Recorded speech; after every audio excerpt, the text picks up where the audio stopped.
وہ دوسرے دن صبح کو محل کے دروازے پر گیا اور سپاہیوں سے کہا کہ وہ شہزادی کا تاج بنانے آیا ہے۔ سپاہی اسے شہزادی کے پاس لے گئے۔ بوڑھے سونار نے شہزادی کو جھک کر سلام کیا اور بولا، حضور میں آپ کا تاج بنانے کے لیے آیا ہوں، لیکن میری ایک چھوٹی سی درخواست ہے۔ کہو کیا کہنا چاہتے ہو؟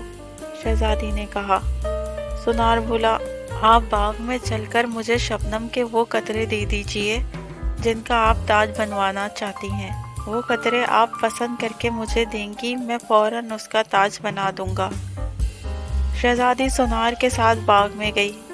پھولوں اور پتوں پر شبنم کے قطرے جگمگا رہے تھے، لیکن شہزادی نے جس قطرے کو بھی چھوا وہ اس کی انگلی پر پانی کی طرح بہہ گیا۔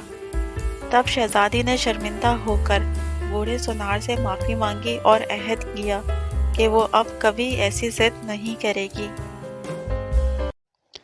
پیارے بچوں، امید ہے نابینا فقیر کی دانش مندی۔ پیارے بچوں، بہت سالوں کی بات ہے، ملک خراسان میں شاہ محمد کی حکومت تھی، جو بہت نیک اور رحم دل بادشاہ تھا۔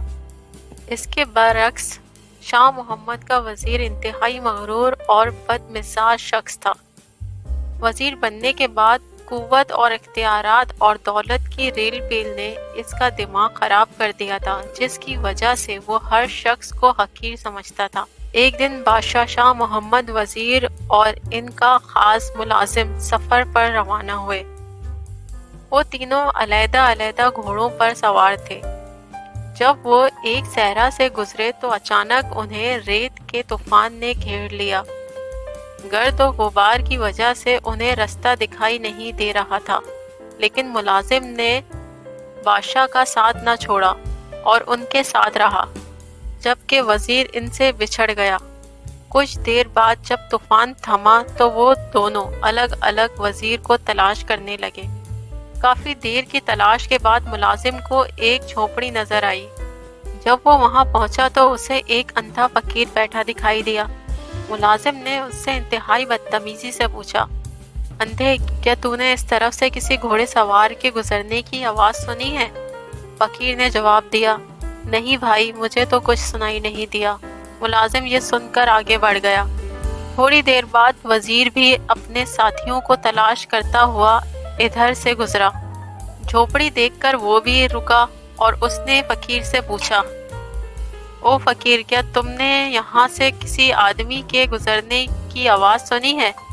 اس نے وزیر کو بھی وہی جواب دیا جو ملازم کو دیا تھا۔ وزیر بھی وہاں سے آگے بڑھ گیا۔ کچھ ہی دیر گزری تھی کہ شاہ محمد بھی اسی جھونپڑی کے پاس سے گزرا۔ فقیر کو دیکھ کر گھوڑے سے نیچے اترا، پہلے فقیر کو سلام کیا، اس کے بعد انتہائی ادب سے پوچھا، شاہ صاحب، کیا آپ نے کسی گھوڑے کی آوازیں سنی ہیں؟ نابینا فقیر نے جواب دیا، جی ہاں جہاں بنا، پہلے حضور کا ملازم ادھر سے گزرا، پھر آپ کا وزیر۔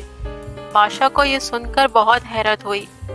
اس نے پوچھا، شاہ صاحب، آپ تو نابینا ہیں، آپ کو کیسے معلوم ہوا کہ میں بادشاہ ہوں؟ اندھے فقیر نے مسکرا کر جواب دیا، عالی جاں، آپ کے ملازم نے مجھے اندھا کہا، آپ کے وزیر نے مجھے فقیر کہا، حضور نے مجھے شاہ صاحب کہہ کر مخاطب کیا، لہٰذا گفتگو اور لہجے سے میں نے اندازہ لگا لیا کہ کون کس مرتبے کا ہے۔ شاہ محمد فقیر کی باتوں سے بہت خوش ہوا اور اسے انعام دینے کی کوشش کی، لیکن فقیر نے لینے سے انکار کر دیا۔ بادشاہ فقیر کی جھونپڑی سے رخصت ہو کر محل پہنچا، جہاں ملازم اس کا انتظار کر رہا تھا۔ اس نے اسے فقیر سے بے سودہ انداز میں گفتگو کرنے پر سرزنش کی۔ اس دوران وزیر بھی محل پہنچ گیا۔